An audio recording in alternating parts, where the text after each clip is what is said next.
कीजिए दोस्तों, कैसे हमने ईपीएस 95 पेंशन को लेकर तमाम तरह के अपडेट्स के लिए कितनी मेहनत करके जो है कि प्रधानमंत्री नरेंद्र मोदी तक अपने सूत्रों को भेजकर एक एक महत्वपूर्ण जानकारी एकत्रित करने का काम करते हैं। तो वीडियो को कृपया एक बार लाइक जरूर कर दीजिएगा, क्योंकि ईपीएस 95 पेंशन पर अंतिम फैसले की रिपोर्ट आज हम आपको देने जा रहे हैं।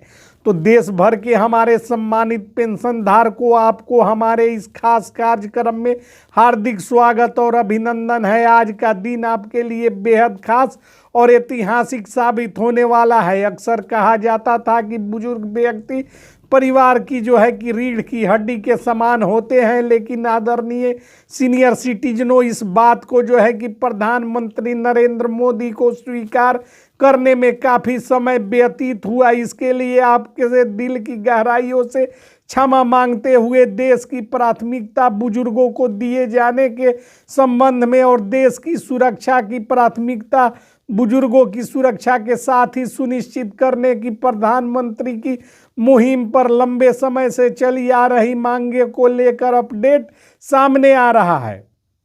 वह किसी तोहफे से कम नहीं। मीडिया हो, पेंशनर्स का चौपाल, हर तरफ एक ही चर्चा का बाजार गर्म है और वह है ईपीएस 95 यानी कर्मचारी पेंशन योजना में बड़े बदलाव और संभावनाओं की तरफ यह आवाज उठ रही है।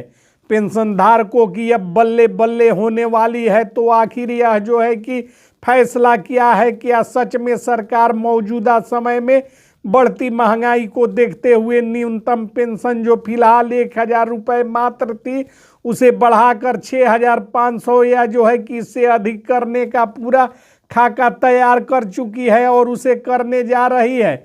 साथ ही चर्चाओं का एक दौर है जिसमें कहा जा रहा है कि सुप्रीम कोर्ट ने इस मामले में ऐतिहासिक फैसला सुनाया था। तमाम चीज़ों पर विराम लगाते हुए प्रधानमंत्री नरेंद्र मोदी के तरफ से बड़ी कार्यवाही सामने आ रही है, जिसके बाद आपका संशय, आपके मन का भ्रम पूरी तरह दूर हो जाएगा। आपके खाते में पैसे आएंगे और आप अच्छी खासी खरीदारी कर पाइएगा। इस सब के लिए वीडियो को लाइक करना बहुत आवश्यक है। हमारे अभिभावक, हमारे बुजुर्ग माता पिता तुल्य जो है कि सीनियर सिटीजनों के चरणों में नमन करते हुए उनसे कृपया जो है कि वीडियो को लाइक कर दीजिएगा।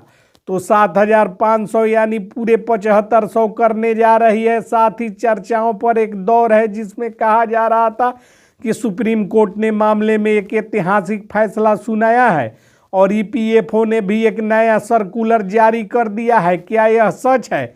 अगर हाँ, तो इसका सीधा फायदा आप सभी को कैसे पहुंचेगा? इसी भ्रम और जिज्ञासा के बीच एक धमाकेदार खबर तेजी से वायरल हो रही है कि पेंशनरों में भारी उछाल आने वाला है और यह उछाल कभी करीब 35% यानी 37% तक हो सकता है। लेकिन दोस्तों, खबरों का सिलसिला यही खत्म नहीं होता।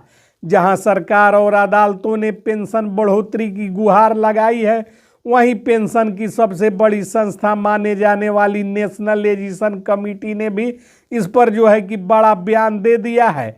अब वह सड़कों पर उतरने का रास्ता रोको अभियान चलाने की तैयारी में लगी हुई है। जिसन कमेटी ने एकाएक ऐसा फैसला क्यों सुनाया है?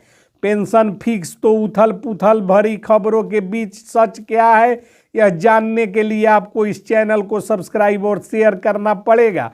दोस्तों, नेशनलाइजेशन कमेटी जो 10 मार्च, 11 मार्च और 12 मार्च को दिल्ली के जंतर मंतर पर पूरा धरना और आंदोलन प्रदर्शन की तैयारी में लगी हुई थी, एकाएक प्रधानमंत्री नरेंद्र मोदी से एजिशन कमेटी के सदस्यों की बात होती है और एजिशन कमेटी के अध्यक्ष कमांडर अशोक रावत को बुलाया जाता है और उन्हें जो है कि कहा जाता है कि आप जो है कि मार्च आंदोलन को स्थिर कीजिए।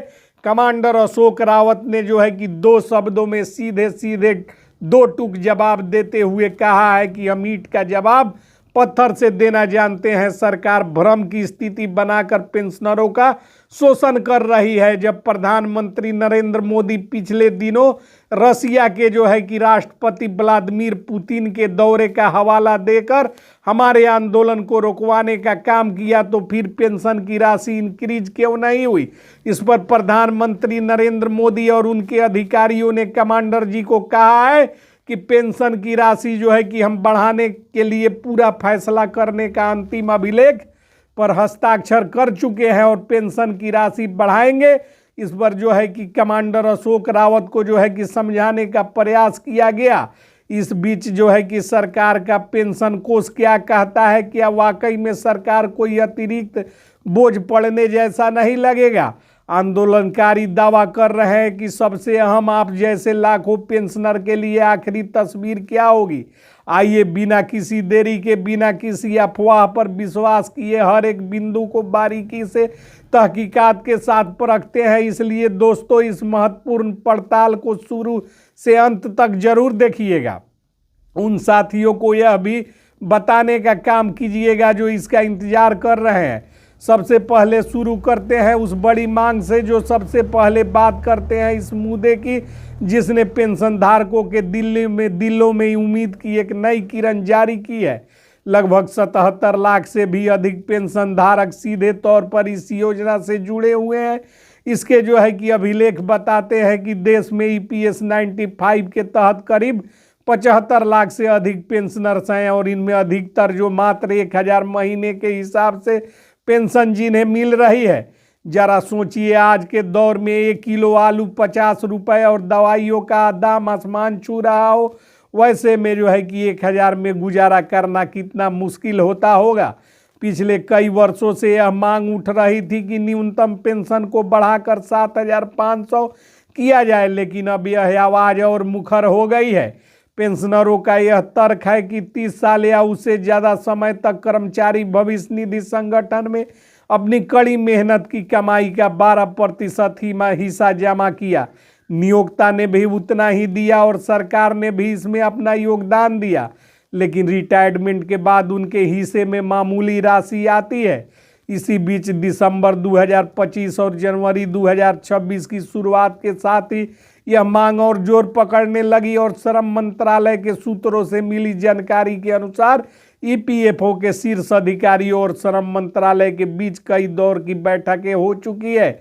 इन बैठकों में जो है कि मुख्य रूप से न्यूनतम पेंशन को बढ़ाने, सरकारी खजाने पर पड़ने वाले अतिरिक्त बोझ का जो है कि अब आकलन करने। पेंशनरों का दावा है कि इससे सरकार पर कोई खास बोझ नहीं आएगा, बल्कि पेंशन फंड में जमा पैसा ही इसके लिए काफ़ी है। लेकिन सरकार की अपनी अलग गणना है। इस कश्मकश में जो है कि बीच एक बड़ा प्रस्ताव मेज पर रखा गया है और वह वेज सीलिंग यानी वेतन सीमा बढ़ाना है।